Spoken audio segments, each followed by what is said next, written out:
In just a matter of hours, polls will open for the Sioux Falls runoff election. There are two people looking to become the next mayor, Smith Erickson and Jamie Smith. From campaign finances to what they see as the biggest issues facing Sioux Falls, Jordan DeSmet gives us one final look at each candidate in tonight's Eye on KELOLAND. Jamie Smith and Smith Erickson are vying for the mayor's office Tuesday after finishing as the top two candidates with the most votes in the June 2nd election.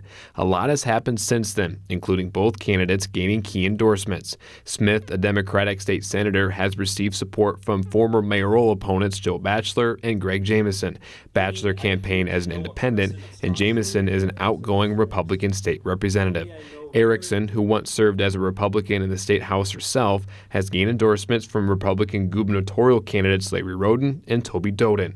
So we asked Smith and Erickson how partisan endorsements affect a nonpartisan mayoral race. And here we have these outside people putting their thumb on the scale here, trying to do something in Sioux Falls along partisan lines from outside of our city. And that, to me, that bothers me a little bit, that those folks are doing that. You know, I was proud to get the endorsement of Greg Jamieson, Joe Batchelor. Again, those weren't partisan endorsements. Those were my friends. Well, look, it's no secret when my opponent announced his candidacy, he's a lifelong Democrat and he has ran in partisan races, and I'm a lifelong Republican. And so it's no secret. So the fact that the two governor candidates endorsed our campaign, they see my vision, they see my work ethic, and I have relationships. And so for them to get behind our campaign means a lot to us, that they want to work together. Running for office can also be expensive. We asked Smith and Erickson about the impact fundraising has had on this race. You know, I think there's an obscene amount of money being thrown around in this race. And when you look at $100,000 received from one PAC, and it's special interest money right here, you know, that are trying to hold on to what they perceive as the candidate that's going to, you know, go along with the status quo that they're working toward. I wish campaigns were not expensive as they are, and with a June election, we were competing for time with all sorts of candidates. My opponent had a $50,000 head start from a previous campaign, and so I started with zero, and so we've worked really hard.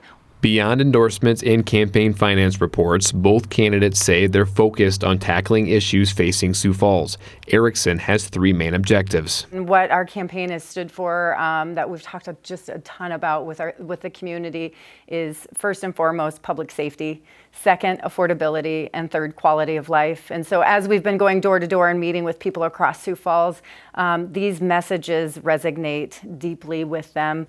Smith wants to work on public safety as well. Being open with the public and addressing road concerns are also top of mind. Transparency is a big deal in our community. People don't feel heard. We're hearing that on the campaign trail. But always going back to the, you know, they told me this getting into this, potholes. It's going to be potholes, right?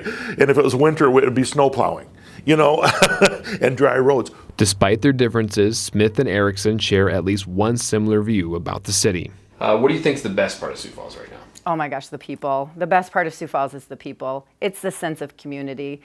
There's no place I'd rather live than Sioux Falls, and any part of this city that you go to, there is a sense of community. When I reach out and talk to people, the first thing I ask them is, what do you love about Sioux Falls?